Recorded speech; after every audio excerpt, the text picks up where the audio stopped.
নগর থেকে গ্রাম, খাল খনন থেকে কর্মসংস্থান, রেমিটেন্স প্রবাহ বাড়ানো থেকে তরুণদের বিদেশ গমনের সুযোগ সৃষ্টি, নানা উদ্যোগ নিয়ে এখন ব্যস্ত সময় পার করছে প্রধানমন্ত্রী তারেক রহমানের সরকার। 180 দিনের কর্মসূচি নিয়ে এগিয়ে চলছে সরকার। এই অল্প সময়ে শুরু হয়েছে পরিবর্তনের ভিত করার কাজ।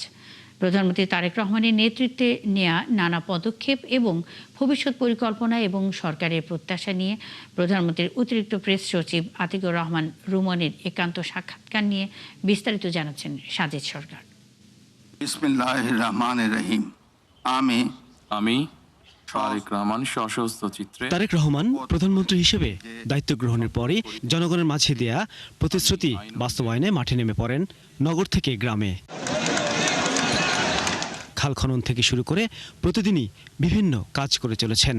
এমনকি কোরবানির ঈদে বাসায় সময় না কাটিয়ে বর্জ্য পরিষ্কারের অগ্রগতি পরিদর্শনে বের হন তিনি। প্রতিশ্রুতি অনুযায়ী বদলে যেতে শুরু করে একটি দেশের গল্প। গেল 100 দিনে সেই পরিবর্তনেরই কিছু রেখাচিত্র দেখছে বাংলাদেশ। ওনার যে ওয়াদা ছিল আপনার ফ্যামিলি কার্ড, কৃষি কার্ড, ইমামদের বেতন, দেখেন কত দ্রুত করে ফেলছে।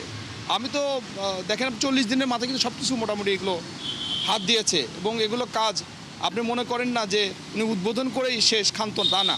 এগুলো কাজ কি দ্রুত চলতেছে আমরা যারা ভিতরে আছে আমরা জানি।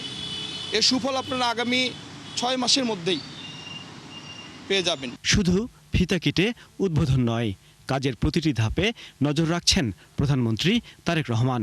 কারণ স্বপ্ন দেখানো সহজ, কিন্তু সেই স্বপ্ন মানুষের জীবনে পৌঁছে দেয়াই সবচেয়ে বড় চ্যালেঞ্জ। ফোটানোর ঝামেলা ছাড়াই নিরাপদ পানির জন্য ঘরে আনুন পিওরিট। কল করুন 16627। 9:30, 10টা, 11টা, 12টা এরকম হচ্ছে। কোনোদিন 12:30 আমরা অফিস থেকে আসছি, এমনও নজির আছে। সামাজিক যোগাযোগ মাধ্যমে সমালোচনার ঝড় আছে। এই সরকার নিয়ে আছে কটূক্তি শব্দ। সরকার বলছে উন্নয়নের পথে বাধা আসবেই, কিন্তু মানুষের কল্যাণের কাজ থামবে না। আপনি যদি এখন মায়ের পেট থেকে বের হওয়ার পরে ওরা একটা চট দেন যে বারে হাট কাজ কর, সম্ভব না। তাকে লালন পালন করতে হবে, তাকে পরিচর্যা করতে হবে, তাকে সুশিক্ষায় শিক্ষিত করতে হবে, তাকে জ্ঞান দান করতে হবে, তারপরেই সে একটা কাজে লাগবে।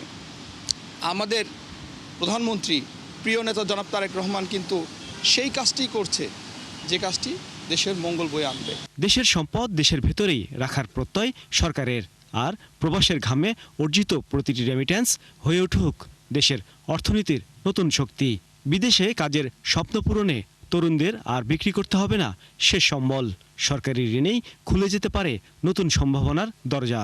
বিদেশে লোক পাঠাইতো আগে, একটা ব্যক্তি যখন যেত সে ঘর বাড়ি জমি জমা ইভেন মা এবং ওয়াইফের গহনা বিক্রি করে ঋণ করে সে দেশে বাইরে যেত। কিন্তু জনাব তারেক রহমান সরকারে এসেই বা দায়িত্ব নিয়েই কিন্তু উনি ঘোষণা দিয়েছেন যে এসব আর করতে হবে না, যারা যাবে তাদের জন্য ব্যাংক ঋণ দেবে। স্বপ্নের বাংলাদেশ গড়ার যাত্রায় সময় এখন একসাথে এগিয়ে যাওয়ার।